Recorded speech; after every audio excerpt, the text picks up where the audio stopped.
The alien hazard screen showed the mountain town in blue. Population isolated. Military value 0. Survival dependency extreme. Snow blew sideways across the empty street, then one avalanche siren sounded once. No one screamed, no one ran. At the edge of town, one blue door cabin lost power for 11 seconds, and a medical alarm chirped inside. No one looked surprised. Every human stopped, turned, and moved with terrifying calm. I marked it as unknown mobilization. The locals called it Tuesday in winter. Our occupation force sealed Kestrel Notch before dawn. Drones blocked the single switchback road. Heat rationing began at 6% reduction per hour, and satellite signals went black. Command expected panic before the storm closed the pass in 6 hours.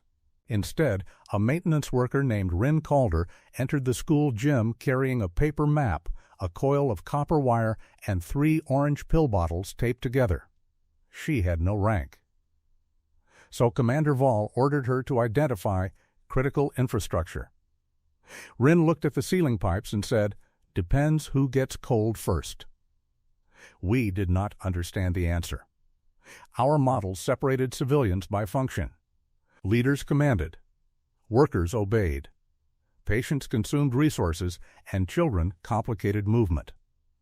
Rin's map did not separate anything. It had names beside pipes, roof ladders, culverts, freezer doors, generator sheds, and cabins drawn in pencil.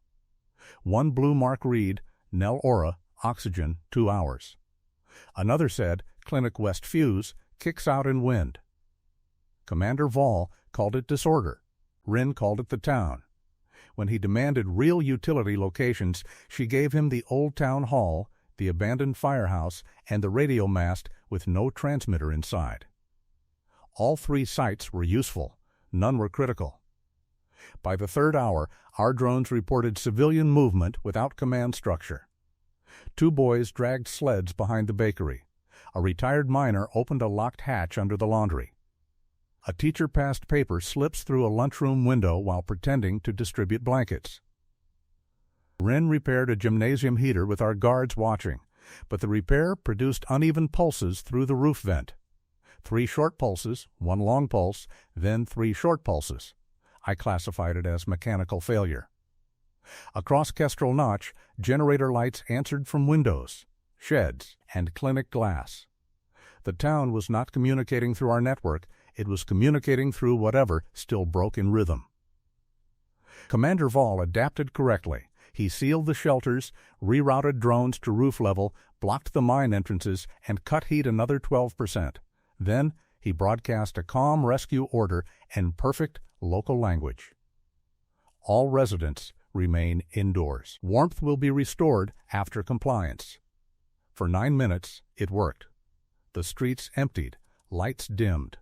The gym filled with people holding blankets, medicine cards, and scared children. Vall considered the town contained. That was the false resolution. Rin asked for 1 pill bottle back. A guard refused.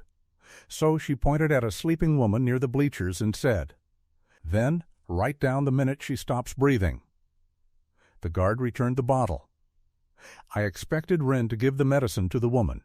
Instead, she handed it to a young alien pilot whose breathing mask had iced shut during the roof sweep. A human man objected.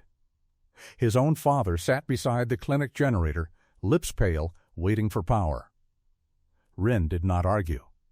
She cracked the alien mask, fed the pilot 1 measured tablet, and sent a boy through a floor hatch with the other 2 bottles. To us, it looked irrational. A civilian had spent scarce medicine on an occupier. But the pilot survived long enough to whisper that drone engines were warming the North Snow Shelf. That was when I understood we were not watching resistance.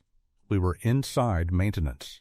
The Northern Shelf had been stable only because the town's old avalanche monitors sang to one another every 30 seconds. Our suppression array had silenced half of them. Rin had not been sending attack signals. She had been waking the human version of a warning system. Bakers, miners, teachers, roof crews, children who knew crawl spaces, and patients who knew which generators failed first. Vol ordered all drones higher to avoid ground sabotage. The engine wash struck the loaded snow. The first slide did not bury the town. It buried the road behind our vehicles. Vol called it environmental interference. Rin climbed onto the gym roof and rewired the siren by hand. This time, every human moved before the second note. Our checkpoints became stranded heat drains. Our armored carriers blocked wind corridors the town normally used for safe walking. Our guards stood on roofs marked unsafe on Rin's paper map. Every smart occupation decision had placed us exactly where Kestrel Notch put things it expected Winter to punish. Rin did not shout orders. She sent a ladder to the clinic, a rope to the bakery roof, and a lantern to the Blue Door house. Nel Aura, oxygen, 2 hours. The note from her map had become the town center. When a carrier slid sideways toward that house, humans ran toward it, not away. They threw salt, boards, coats, and one school trophy under its tracks. The carrier stopped 1 meter from the Blue Door. A child crawled under the porch and pulled out an old generator cable marked with red tape. Rin connected it while Vol aimed a restraint beam at her back. The alien pilot she had saved moved first. He lowered Vol's weapon, not in surrender, not in admiration. He had read the same hazard feed I had. If Rin failed, the woman inside would lose oxygen, the clinic fuse would trip, the gym heater would overload, and the storm shelter would become a cold box full of civilians and guards together. Dependency was not weakness here. Dependency was the map.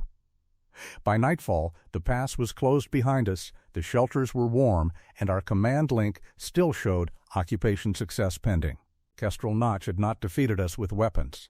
It had made our control system another fragile thing to keep alive until the mountain rejected it. When evacuation finally came, Commander Vol ordered every human map destroyed.